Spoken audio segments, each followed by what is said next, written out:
Hi students, welcome back to New and to Learn. Standard 7, Term 1, புவியியல், first chapter, புவியின் உள்ளமைப்பு, 36th question. Knife என்ற உட்கருவம் dash முதல் dash ஆழம் வரை பரந்துள்ளது.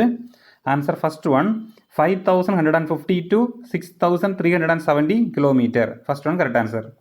37, உட்கருவத்தின் அடர்த்தி dash. Answer first one, 13.0 gram per centimeter cube. 38 புவியின் கொள்ளளவில் புவி மேலோடு டேஷ் ஆகும். Answer second one 1%. 39 புவியின் கொள்ளளவில் கவசம் டேஷ் ஆகும்.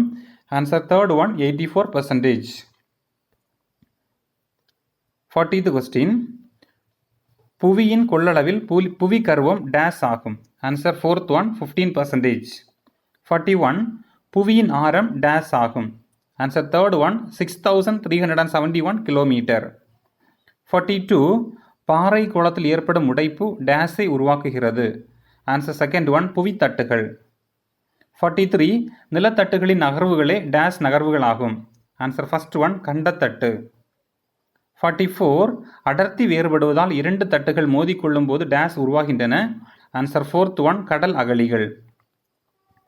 45 தட்டுகள் ஒன்றின் மீது மற்றொன்று மோதும் போது டேஸ் உருவாகின்றன. ஆன்சர் ஃபோர்த் ஒன் வளைந்த மடிப்புகள். 46 தட்டுகள் ஒன்றின் மீது மற்றொன்று மோதி உருவான வளைந்த மடிப்புகள் டேஷ். ஆன்சர் செகண்ட் ஒன் இமயமலை சிகரம். 47 டேஷ் நகர்வுகள் புவியின் மேற்பரப்பில் பல்வேறு மாற்றங்களை உருவாக்குகின்றன. Answer third one கண்டத்தட்டு. 48 புவியின் உள்ளிருந்து வெளிப்படும் ஆற்றலானது டேஷ் சக்திகள் எனப்படுகிறது. ஆன்சர் ஃபர்ஸ்ட் ஒன் அக உந்து சக்திகள்.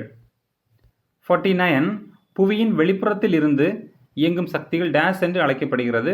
ஆன்சர் செகண்ட் ஒன் புற உந்து சக்திகள். 50th கொஸ்டின் டேஷ் நிலநடுக்கம் மற்றும் எரிமலை வெடிப்பு போன்ற அளவற்ற பேரழிவுகளை புவியின் மேற்பரப்பில் ஏற்படுத்துகின்றன. ஆன்சர் ஃபோர்த் ஒன் அக உந்து சக்திகள்.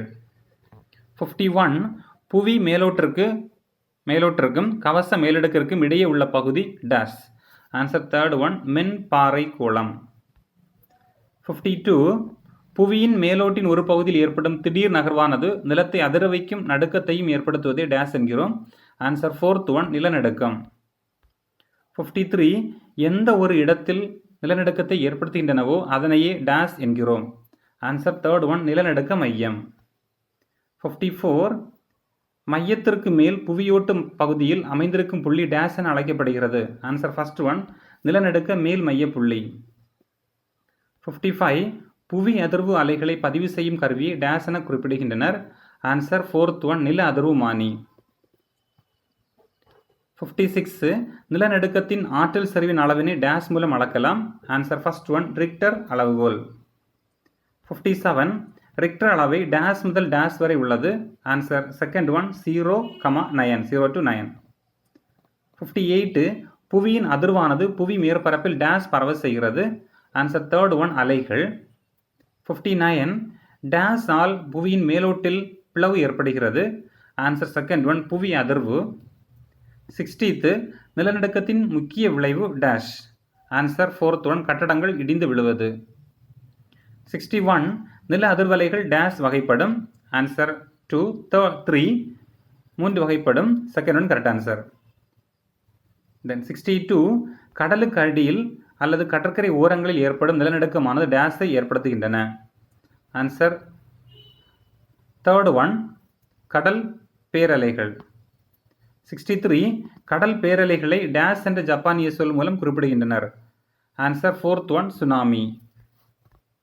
64 டேஷ் மற்றும் டேஷில் சுனாமி நிகழ்வு அதிகம் காணப்படுகிறது.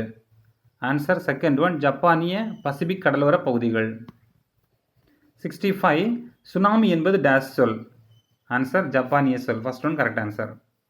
66 இந்திய பெருங்கடலில் சுனாமி ஏற்பட்ட நாள் dash. Answer second one December 26 2004. 67 உலகின் நிலநடுக்க பகுதிகளின் பெரும்பகுதி டேஷ் பகுதியில் அமைந்துள்ளன. ஆன்சர் ஃபோர்த் ஒன் பசிபிக் பெருங்கடல். 68 உலகில் டேஷ் நிலநடுக்கங்கள் பசிபிக் பெருங்கடலில் தான் ஏற்படுகிறது. Answer second one 68%. 69 இந்தியாவின் டேஸ் மற்றும் டேஸ் பகுதிகள் நிலநடுக்க பகுதிகளாக கண்டறியப்பட்டுள்ளன. ஆன்சர் ஃபோர்த் ஒன், இமயமலை, கங்கை, பிரம்மபுத்திரா சமவெளிகள். 17th கொஸ்டின், இந்தியாவில் டேஸில் உத்தரகாசியிலும் டேஸில் சாமோலியிலும் மோசமான நிலநடுக்கங்கள் ஏற்பட்டுள்ளன.